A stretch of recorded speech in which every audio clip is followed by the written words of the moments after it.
Bonjour à tous, bonjour à toutes. Je vous bénis par le nom puissant de Jésus-Christ, notre Seigneur et merveilleux Père. Hier, nous étions le dimanche 21 juin et c'était la fête de la musique. Ça fait un moment que je parle un peu avec des frères, qu'on voit un peu des choses par rapport à la musique dans les églises parfois, la musique que les frères et les sœurs écoutent parfois. On se rend compte qu'il y a une sorte de mélange, une sorte de flou. On ne sait plus quelles sont vraiment les musiques pour Dieu. Est-ce que les musiques sont vraiment pour Dieu? Donc, on ne sait plus que penser de tout ça. Donc, on va essayer de voir à la lumière de la parole parce que nous devons toujours nous baser sur la parole. Comme je le dis souvent, ce que nous pensons ne nous sauvera pas. Ce que les autres pensent ne nous sauvera pas. Il n'y a que Jésus-Christ de Nazareth qui nous sauve. Donc, nous devons nous poser la question, est-ce que Jésus est d'accord avec telle musique? Est-ce que Jésus est d'accord avec telle chose? Etc., etc. Et là, déjà, nous irons dans la bonne direction. Parce que si nous faisons ce que nous voulons, nous allons avoir des problèmes. Donc, on va essayer de voir deux cas. Les musiques euh, qui se disent mondaines et les musiques qui se disent pas mondaines, mais qu'on voit, malgré qu'on entend Jésus, Jésus, Jésus, au final, c'est des musiques mondaines. Pourtant, c'est censé être des musiques chrétiennes. Et on va essayer de voir quelles sont les musiques vraiment chrétiennes. Parce que le but du jeu, c'est justement d'éclairer les frères et les sœurs toujours à la lumière de la parole. Donc, les musiques mondaines, parce qu'il y a des pasteurs aujourd'hui, donc on est en 2020, qui disent que écouter des musiques mondaines n'est pas forcément mauvais. Alors, quand on dit ça, il faut faire très attention à ce que l'on dit. On ne peut pas dire ça, surtout quand on se dit pasteur, et ne pas expliquer, ne pas dire le pourquoi, le comment. Parce qu'une musique mondaine est mauvaise, mais il n'y a pas forcément de la même manière. Il y a des musiques mondaines qui sont mauvaises, même à l'oreille. On entend, c'est que des gros mots, c'est que des insultes, c'est que voilà, des connotations sexuelles, c'est que de l'incitation à la haine, haïr les femmes, haïr les hommes, haïr les homosexuels, haïr la police, haïr le ceci, cela, plein de choses. Donc oui, ça c'est facile à discerner parce que même à l'oreille, voilà, ça choque.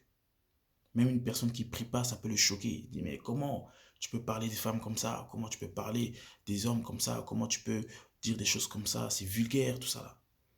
Mais même une chanson mondaine, je précise bien mondaine, qui dans les paroles n'a rien de choquant, eh bien cette musique-là, spirituellement, il y a un problème. Parce que celui qui la chante n'a pas l'esprit de Jésus. Le compositeur n'a pas l'esprit de Jésus. Les musiciens qui suivent le chanteur ou la chanteuse n'ont pas l'esprit de Jésus. Donc, Jésus n'est nulle part là-dedans.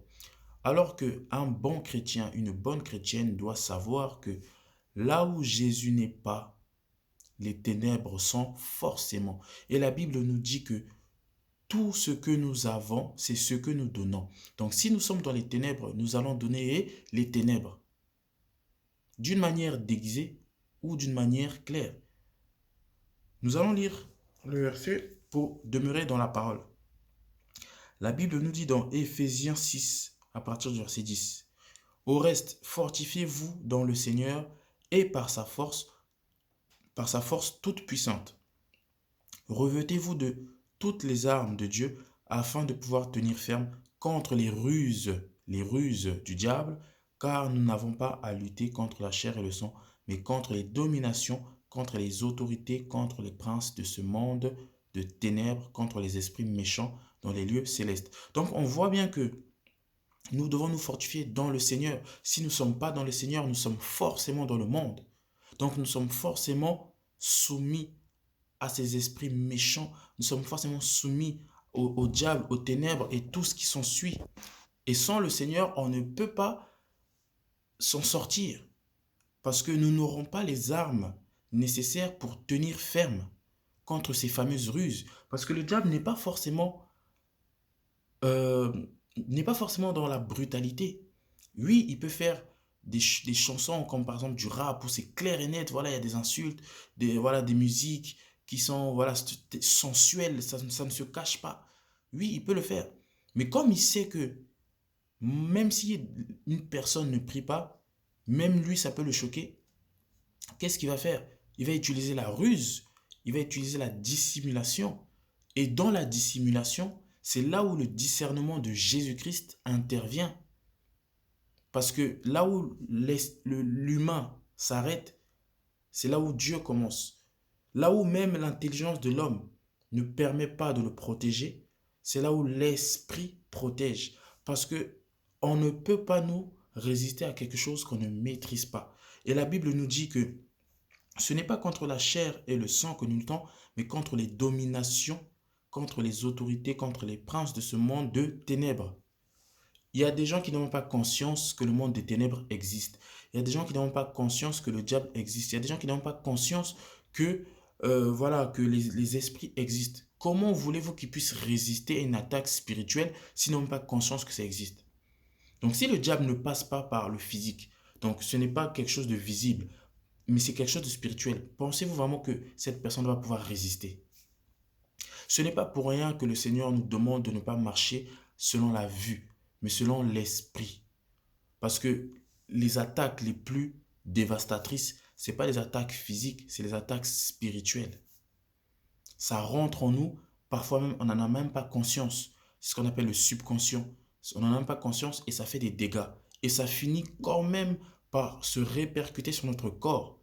Ça n'a pas commencé par notre corps, mais si à l'intérieur de nous, nous sommes pourris, ça va ressortir sur notre corps. Une personne qui était pour elle agréable, douce, à force d'écouter des musiques, voilà, avec des sens cachés, voilà, un esprit derrière. Et cette personne se retrouve à devenir un peu différente, tout ça.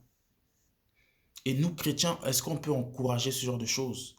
Bien sûr que c'est pas forcément, et je précise forcément parce que ça peut arriver, c'est pas forcément parce qu'on écoute cette chanson-là une fois que ça y est, on va être touché. Mais un, ça peut arriver, et de deux, on sait très bien qu'on n'écoute pas une chanson une fois. Les chansons restent dans la tête, ça trotte. On se retrouve à les chanter sous la douche, on se retrouve à les chanter en marchant. Et donc, c'est plus une fois, ça devient comme une répétition. Et cet esprit-là s'installe, cet esprit-là fait son travail, et nous, on n'est même pas conscient parce que nous, on se dit, oui, mais la chanson, elle n'est pas mauvaise. Non, tu ne sais pas que la chanson est mauvaise. Ce n'est pas pareil.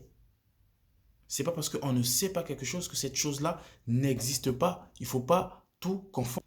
Donc faisons attention, nous chrétiens, à ne pas dire il n'y a aucun problème à écouter une musique mondaine. Non, il y en a un. Mais c'est juste que c'est deux problèmes différents. Tu as des chansons mondaines qui vont attaquer directement la chair en provoquant la convoitise, en provoquant voilà, l'envie voilà, de coucher avec des hommes, coucher avec des femmes, en provoquant voilà, la colère. Vous allez écouter une musique où le chanteur ou la chanteuse s'énerve, vous aussi vous commencez à vous énerver, vous écoutez une musique triste, d'un coup vous êtes triste alors qu'il y a 2 minutes vous n'étiez pas triste. Voilà, une musique emmène dans un état. Une musique dispose, que ce soit les musiques chrétiennes, véritablement chrétiennes, ou le reste, parce que même les musiques qui ne sont pas chrétiennes, je les mets dans les mondains. C'est pas parce que ça part de Jésus que c'est une musique chrétienne. Une musique qui n'est pas véritablement chrétienne, c'est mondain. Donc, chrétienne ou pas, une musique dispose. Mais à savoir, ça dispose pourquoi? Pour Dieu ou pour le diable. C'est juste ça la différence. Est-ce qu'en écoutant cette musique, je me rapproche de Dieu ou je me rapproche plus du monde? Est-ce que je m'éloigne de Dieu ou je m'éloigne du monde? C'est ça la question. Parce que la Bible nous dit, tout est permis, mais tout n'est pas utile. Tout est permis, mais tout n'édifie pas. Donc, on peut écouter une musique, il n'y a pas de problème. Mais est-ce que ça me rapproche de Dieu ou ça m'en éloigne? Le problème, il est là. Et nous, en tant que chrétiens, on doit chercher tout ce qui nous rapproche de Dieu. Et ce qui nous éloigne de Dieu, on doit le fuir. Même si pour nous, on ne voit pas forcément le mal. Mais on voit que justement, ça n'a pas forcément d'utilité. Donc, moi, je cherche des choses qui me rapprochent de Dieu. Après, je ne suis pas en train de dire qu'on ne peut pas, comment dire, se divertir. On ne peut pas, bien sûr qu'on peut se divertir. Mais même dans cette diversion, on doit essayer quand même de nous rapprocher de Dieu. En tout cas, minimum, ne pas repartir dans le monde. Et malheureusement, quand on voit un peu pour les musiques mondaines, donc je précise, pour moi, musique mondaine, même les personnes qui se disent chrétiennes, là, qui chantent des chansons où on ne voit pas Dieu, je les mets dedans. Quand on regarde les clips, c'est parfois des tenues légères, des mots légers, voilà, des choses qui ne glorifient Dieu en rien du tout. Vous avez qu'à regarder un peu les stars, les égéries, les grosses têtes de la musique mondiale. Qui a une vie conforme à la parole? Qui?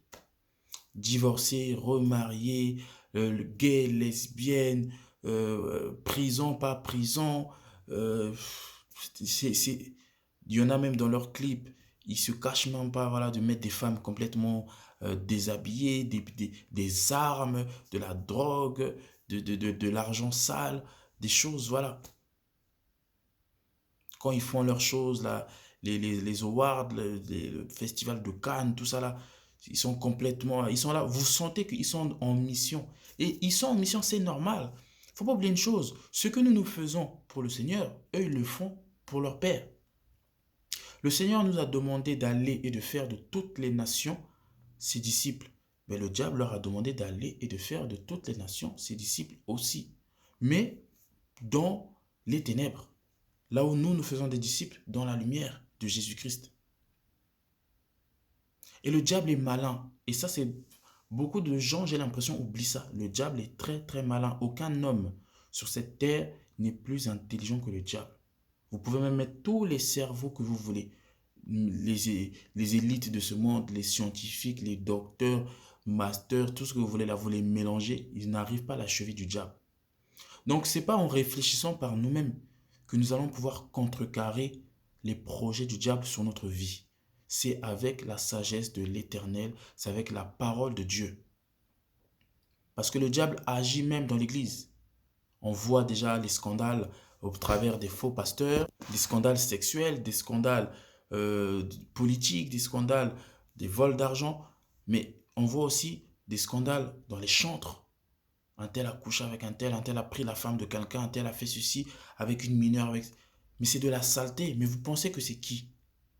C'est le diable. Le diable est l'ennemi de l'Église. Donc tous les moyens sont bons pour lui de détourner, de salir, de sortir les enfants de Dieu de sa présence. Donc vous pensez vraiment qu'il n'est pas capable de prendre des chantres, de leur faire chanter des musiques de Dieu? Moi, je ne comprends pas. Les chrétiens pensent que, quand je dis chrétien, c'est chrétien et chrétienne. Donc, les chrétiens pensent que le diable est incapable de chanter pour Dieu. Le diable est incapable de lire la Bible. Mais le diable est un chanteur à la base. Le diable a assisté. Nous, on lit la Bible. Nous, on prend la Bible. Ah, il s'est passé ci. Ah, d'accord. Le diable, il a assisté à la Bible. Tout ce que la Bible raconte, il était là. Donc, ça veut dire que il n'y a rien que le diable ne connaisse pas de la parole. Je parle bien de la parole. Donc, il est tout à fait capable de prendre un de ses enfants, de lui dire, voilà, je sais que mon père, il aime ça. Donc, ça veut dire que ces enfants, si tu leur donnes ça, ils peuvent croire que c'est leur père qui a donné ça. Vas-y. Mais en même temps, mets mon esprit dedans. Et c'est pour ça qu'on voit que quand on fouille bien, il y a toujours quelque chose qui ne va pas. Non pas qu'on doit être parfait, personne n'est parfait. Personne n'est parfait. Tout le monde peut faire des erreurs. Mais il y a faire une erreur et vivre dans l'erreur, vivre dans le péché. Il y a tomber et nager. Quand on tombe dans l'eau, on sait pas, on ressort très vite. Là, on dit qu'on est tombé. Mais quand on tombe dans l'eau et qu'on nage, on fait des brasses, on est à l'aise. Là, on ne peut pas dire qu'on est tombé. Là, on a plongé, on a profité, on a bien mangé. Là, on n'est pas tombé. Et malheureusement, c'est ce qu'on retrouve dans l'église. Des gens qui chantent, qui font payer leur place de concert, qui font payer leur concert, qui font payer leur DVD, qui font payer leur CD, qui font payer tout. Et ils vont vous dire que oui, mais ça coûte de l'argent, ça coûte de l'argent, ça coûte de l'argent. Si le Seigneur t'a demandé de chanter, lui-même va s'organiser pour que tu propages sa parole gratuitement. Parce qu'il ne faut pas oublier une chose. Chanter pour Dieu, c'est prier, c'est prêcher, c'est annoncer. Donc, c'est évangéliser quelque part. Donc, ça veut dire que ton évangélisation à toi n'est accessible que si on a de l'argent. Maintenant, les pauvres, ils font comment? Les gens qui n'ont pas d'argent, ils font comment? Est-ce que Jésus vendait ses messages? Est-ce que Paul vendait ses messages? Est-ce que Pierre vendait ses messages? Est-ce que Élie, Moïse, vous avez vu qui faire ça? Et vous pensez qu'eux, ils n'avaient pas de charges? Vous pensez qu'ils n'avaient pas de besoin? Jésus qui marchait avec tous ses disciples, il fallait qu'ils mangent. Il fallait que parfois ils dorment. Donc, c'était des charges. Mais ils ne vendaient rien. Parce que l'évangile doit être annoncé. Et pour être sûr que tout le monde l'entende, ça doit être gratuit. Des chrétiens qui vont faire des featuring avec des païens. Oui, mais non, Dieu m'a dit de chanter avec Beyoncé, Dieu m'a dit de chanter avec Usher ou chez... Mais franchement, Dieu t'a dit d'aller te mélanger avec une personne qui n'a aucune considération pour lui. Avec un ennemi. Le Seigneur nous dit d'aimer nos ennemis, oui. Mais le Seigneur nous dit aussi, ôtez le méchant du milieu de vous. Aimer son ennemi ne veut pas dire que marche avec lui, dors avec lui, bois avec lui, faites tout avec lui. Aime-le. Ça veut dire que prie pour lui, pour qu'il soit changé puis sauvé. Ça ne veut pas dire va chanter avec lui. Parce que lui, son esprit va mettre des choses. Donc vous allez faire un featuring. Et donc lui, il va envoûter les gens. Et toi aussi tu viens, donc tu vas te désenvoûter en même temps. Mais ça ne sert strictement à rien. Et au jour d'aujourd'hui, on voit du rap chrétien, du rock chrétien, de je ne sais plus quoi chrétien, du compas chrétien. Donc vous pensez parce que vous mettez chrétien derrière, c'est bon. Mais celui qui a inventé le rap là, celui qui a inventé le zouk, celui qui a inventé le rock, c'est Dieu qui l'a inspiré ou c'est quelqu'un d'autre? Mais si ce n'est pas Dieu qui l'a inspiré, pourquoi vous prenez ce qui a été inspiré par le diable pour donner ça à Dieu? Jésus dit, rendez ce qui est à César et ce qui est à Dieu. Les instruments savent faire des mélodies. Fais ta mélodie. Pourquoi tu veux faire une mélodie qui, rythmiquement parlant, ressemble à du dombolo, ressemble à du rap, ressemble à du zouk, pour rappeler aux gens un air de zouk, un air de rock. Le Seigneur les a sortis de là, c'est pas pour que toi, tu viennes les replonger là-dedans. Le Seigneur les a sortis de là, c'est pas pour que toi, tu puisses leur rappeler des souvenirs. Et en plus leur dire que tu sers le Seigneur en faisant cela. Là, franchement, on sort carrément de la fonction du chantre. On va lire 1 Chronique 15. On va lire 1 Chronique 15 pour voir un peu à l'époque qui étaient les chantres. Je parle bien les chantres. Je ne parle pas de ceux qui chantaient. Je parle des chantres. 1 Chronique 15, 12. Donc c'est David qui parle. Il leur dit, On va commencer par un Chronique. On va commencer par un Chronique. Attendez. On va commencer par un Chronique 15-16. Et David dit aux chefs des Lévites de disposer leurs frères les chantres avec des instruments de musique, de luth, des harpes, des cymbales qu'ils devaient faire retentir de sons éclatants en signe de réjouissance. Donc là, c'était les Lévites. Donc ceux qui servaient dans le tabernacle, ceux qui servaient dans le temple, ceux qui étaient mis à part par le Seigneur pour le servir, c'est ceux-là aussi qui chantaient. Mais ce n'est pas les mêmes. Il y en a qui étaient les chantres et il y en a qui étaient les sacrificateurs. Comme dans les sacrificateurs, tu avais aussi le souverain sacrificateur. Donc chacun son rôle. Mais c'était dans la tribu de Lévite. Donc ce n'était pas n'importe qui. Et pourquoi ce n'était pas n'importe qui? Parce que ce qu'ils devaient faire devait venir du Seigneur. Et justement, quand on revient dans 1 Chronique 15-12, David leur dit, on va le lire, David leur dit, il leur dit, vous êtes les chefs de famille des Lévites, sanctifiez-vous, vous et vos frères, et faites monter à la place que je lui ai préparée l'arche de l'Éternel, du Dieu d'Israël. Sanctifiez-vous, vous et vos frères. Donc ça veut dire que les chantres, les sacrificateurs, souverains sacrificateurs, avant de faire tout ça là, ils devaient se sanctifier. Donc même si tu es lévite, mais tu n'es pas sanctifié, c'est à tes risques et périls que tu vas faire ça. Parce que tu n'es pas dans l'état que l'Éternel a demandé pour travailler. Déjà, il faut être dans la tribu, dans la bonne tribu. Je parle bien de l'époque. Il faut être dans la bonne tribu, il faut être dans l'état. Donc, on voit bien que chantre, ce n'est pas quelque chose, tu te réveilles le matin et tu veux devenir chantre. Non. Au jour d'aujourd'hui, chantre, c'est je chante bien, on m'a dit que je chante bien, donc je vais aller chanter.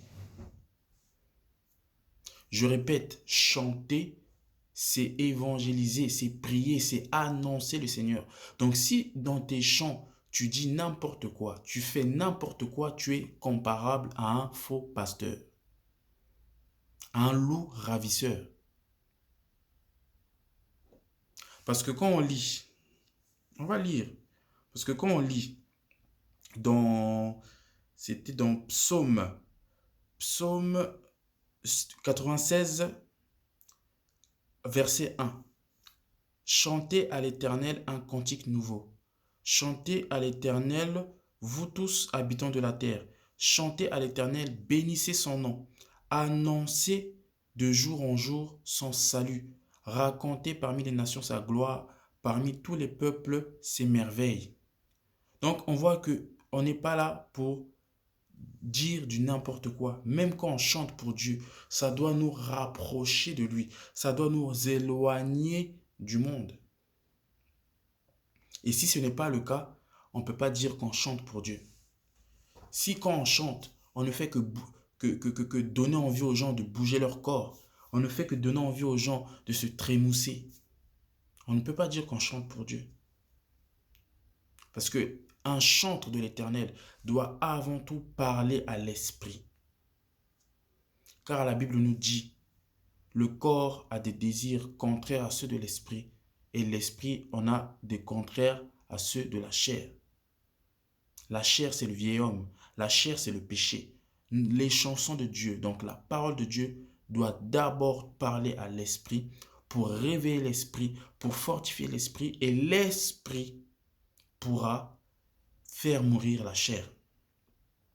Mais si nos chansons chrétiennes d'aujourd'hui parlent à la chair, c'est qu'on n'a rien compris. Parce que le véritable nous, celui qui demeurera même après la mort, c'est l'esprit. La chair meurt. Tu es poussière et tu retourneras à la poussière. Celui qui est semblable à Dieu, quand la Bible dit, Dieu créa l'homme à son image. Ce n'est pas la chair, c'est l'esprit. C'est parce que le Seigneur passe par l'esprit pour communiquer avec nous.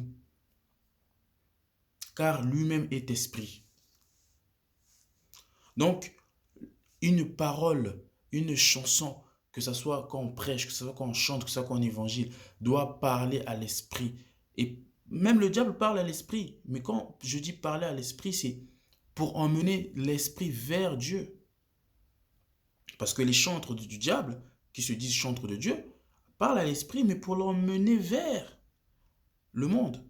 Comme les chantres aussi du monde parlent à l'esprit pour l'emmener vers le monde. Parce que, je répète, une chanson dispose, elle met dans un état. Une adoration véritable doit vous mettre dans un état où vous êtes vraiment face au Seigneur. Vous êtes vraiment en communion avec le Seigneur. Vous parlez à votre Père. Une louange véritable, voilà, ça doit vous rapprocher du Seigneur, vous mettre dans un état d'allégresse pour ce que le Seigneur a fait dans votre vie. Vous êtes là à glorifier votre Seigneur, à l'élever, à chanter ses bienfaits. Ça doit vous mettre dans cet état-là. Mais si ça vous met juste dans un état, ah, cette chanson elle est terrible, ah, cette chanson elle est trop bien, ah, t'as vu l'instrument. Oui, d'accord, la chanson est bien, oui, mais est-ce que ça te rapproche? Est-ce que ça te met dans un état où spirituellement tu es connecté au Seigneur? Si le but, ce n'est pas ça, n'appelez pas ça chanson de Dieu. Vous pouvez dire Jésus de la première seconde à la dernière seconde, ce n'est pas une musique de Dieu. Une musique de Dieu est faite pour Dieu. Et nous, les chrétiens, nous devons faire très attention à ce que nous écoutons. Parce que le problème qui est là, c'est quoi? Ce n'est pas forcément les musiques, le problème, c'est nous-mêmes. Nous voulons honorer Dieu comme nous voulons. Nous voulons adorer Dieu comme nous voulons. Nous voulons louer Dieu comme nous voulons. Donc, ce que nous aimons, c'est ce avec quoi nous voulons louer. Donc, nous aimons le rap, mais nous faisons du rap chrétien et nous utilisons ça pour louer Dieu. Et pour nous, Dieu est content. Et on impose cela à Dieu. Non, mais Dieu, il est content. Vous lui avez demandé son avis. Nous aimons le rock. Dans le monde, nous étions rockers. Donc, bon, je suis venu à Dieu. Bon, moi, j'aime le rock. Je vais louer Dieu avec le rock. On ne pose même pas la question à Dieu et on impose ça. Oui, non, mais c'est bien parce que dans tous les cas, moi, je loue Dieu. Tu penses louer Dieu. Tu penses adorer Dieu. Et ce que tu penses n'est pas forcément la vérité. N'oublions jamais ce pourquoi nous sommes chrétiens. Nous ne sommes pas chrétiens pour être chrétiens, nous sommes chrétiens pour Dieu. Nous sommes les imitateurs de Jésus-Christ. Donc nous ne sommes pas là pour faire ce que l'on veut. La Bible nous dit dans Éphésiens 5, 11, ne prenez point part aux œuvres infructueuses des ténèbres, mais plutôt condamnez-les. On ne peut pas nous utiliser les mêmes armes que le monde. Comment on va pouvoir les condamner si on les utilise nous-mêmes? Quelle hypocrisie! Au verset 8, quand on remonte, Éphésiens 5, 8. Autrefois vous étiez ténèbres, et maintenant vous êtes lumière dans le Seigneur. Marchez comme des enfants de lumière, car le fruit de la lumière consiste en toutes sortes de bonté, de justice et de vérité. Examinez ce qui est agréable au Seigneur. C'est du français. Examinez ce qui est agréable au Seigneur. C'est pas faites ce que vous pensez être agréable au Seigneur. Examinez, éprouvez, vérifiez. Parce que si vous pensez que c'est agréable au Seigneur et ce n'est pas le cas, ce sera le même résultat que ceux qui consciemment font des choses qui ne sont pas agréables au Seigneur. C'est le même résultat, c'est la même chose. Parce que le Seigneur, dans sa grâce, dans son amour, nous a donné le moyen de vérifier, d'éprouver, de chercher. Et si on ne le fait pas, c'est qu'on n'a pas envie de le faire, c'est tout. Vous avez deux genoux, vous avez une bouche, vous avez des yeux, vous avez des oreilles. Pliez vos genoux, ouvrez votre bouche, demandez à votre Seigneur. Vos oreilles vous servent à quoi? À entendre. Il vous parlera. Cela n'est pas de moi, c'est une abomination. Cela est de moi, cela me fait plaisir. Vous demandez au Seigneur. Vos yeux ne vous servent pas à lire la Bible. Et dans la Bible, vous avez vu Pierre rapper. Vous avez vu Jésus rapper. Jésus chanter du rock. Et vous allez me dire que à cette époque-là, ça n'existait pas. Mais à cette époque-là, il y avait des musiques mondaines. Voilà, il y avait des musiques mondaines. Vous avez vu Jésus chanter ces musiques-là. Vous avez vu Pierre chanter ces musiques-là. Je sais pas, peut-être, hein, je sais pas. Si vous avez un verset, donnez-moi, je sais pas. Mais moi, personnellement, j'ai pas vu. Examinez ce qui est agréable à Dieu. C'est du français, encore une fois. Et ne prenez pas part aux œuvres infructueuses des ténèbres, mais plutôt condamnez-les. Au jour d'aujourd'hui, dans les églises, on voit du Michael Jackson. C'est même plus déguisé. On voit du Michael Jackson. On m'a envoyé cette vidéo-là, j'étais choqué. La mélodie, les pas de danse, mais les paroles ont été changées. Mais vous pensez que parce que vous changez les paroles, vous changez l'esprit qu'il y a derrière.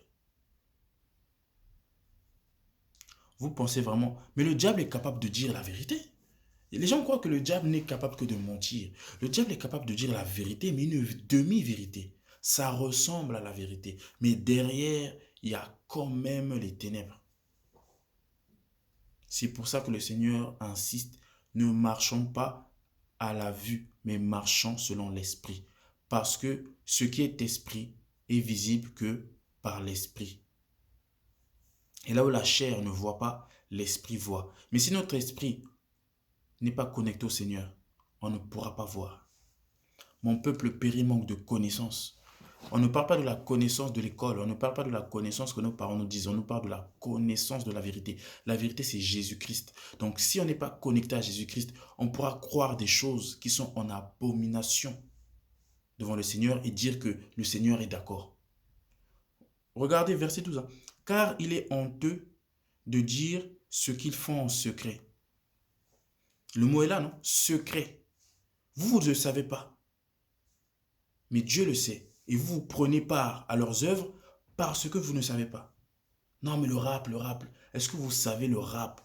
Dans quelles conditions ça a été créé? Qui l'a créé? Pour quel but? Vous enlevez seulement les paroles, vous gardez le nom, vous gardez le rythme, vous gardez parfois même le style vestimentaire, sans savoir ce que ça veut dire. Et vous attribuez ça au Seigneur. Franchement, c'est quand même très grave. C'est quand même très, très, très grave. Éphésiens 2, à partir du verset 1er. Vous étiez morts par vos offenses et par vos péchés, dans lesquels vous marchiez autrefois, selon le train de ce monde, selon le prince de la puissance de l'air et de l'esprit qui agit maintenant dans les fils de la rébellion. Encore une fois, c'est du français. Vous avez des Bibles, vous prenez Éphésiens 2 à partir du verset 1 jusqu'au verset 2 et vous lisez. Si ce n'est pas écrit ce que je viens de dire, honte à moi, que le Seigneur me reprenne. Mais si c'est écrit, c'est du français. Toute personne qui est en dehors du Seigneur marche selon la puissance du prince de ce monde et est guidé par l'esprit qui agit maintenant dans les fils de la rébellion. Quand je vous dis que c'est pas parce que vous ne voyez pas quelque chose. Oui, mais pour moi, les paroles ne sont pas mauvaises. Il parle d'amour, Dieu parle d'amour. Oui, mais il parle d'amour inspiré par qui? Parce que l'amour du matin au soir. Les homosexuels disent je t'aime. Pour eux, c'est de l'amour.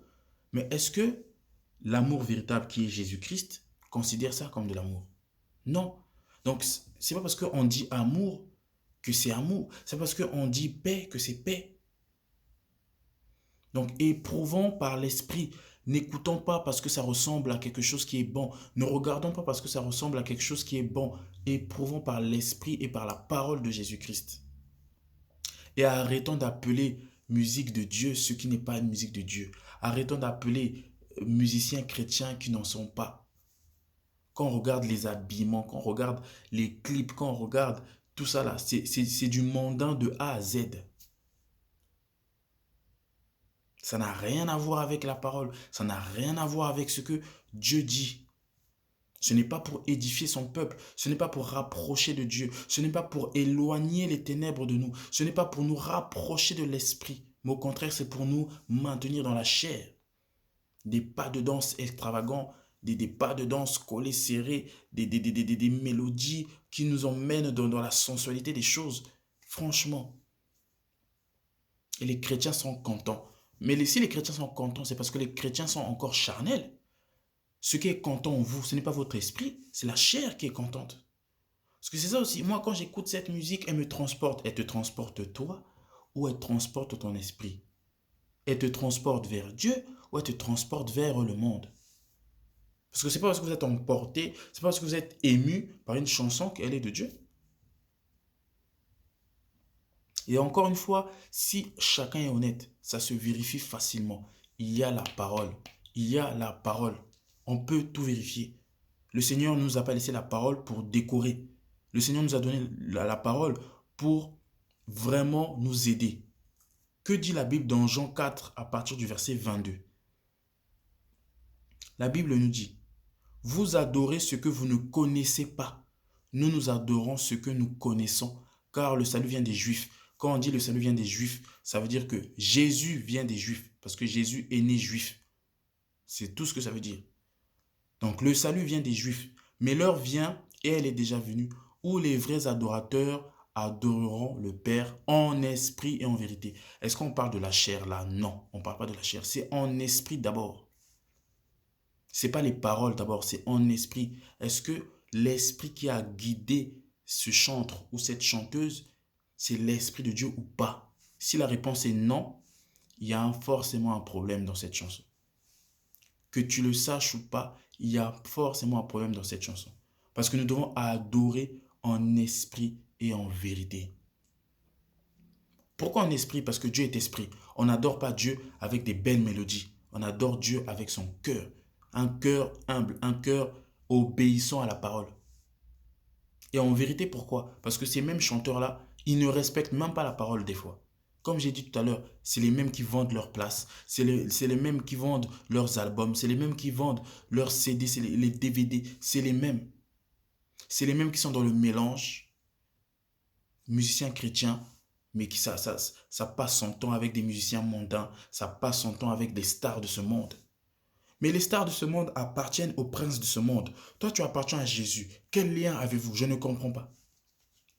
Moi, je ne comprends plus rien. Et derrière, ça vient chanter. Jésus, oh, Jésus, oh. Mais franchement, vous êtes dans le mélange du matin au soir, mais vous dites que vous adorez. Mais franchement, je vais relire. Hein. Vous adorez ce que vous ne connaissez pas. Est-ce qu'on peut véritablement adorer ce qu'on ne connaît pas? Non. Et est-ce qu'on peut connaître Dieu si on est dans le mélange? Non. Dieu se révèle à ceux qui le cherchent véritablement. Véritablement. Une personne qui cherche que la gloire, bien sûr. Tu chantes, tu sais chanter, tu as une belle voix, tu vas chanter, tu dis Jésus, Jésus, Jésus. Ah, les chrétiens vont accepter, ils vont prendre ça, je vais vendre mes CD, je vais devenir riche. Tu peux le faire. Comme il y a des pasteurs, ils savent bien parler, ils ont la tchatch. Ah, je vais faire mon église, je connais un peu les versets. Tu peux le faire. Mais ne dis pas que tu le fais pour Dieu. Parce que ce n'est pas Dieu qui t'a envoyé.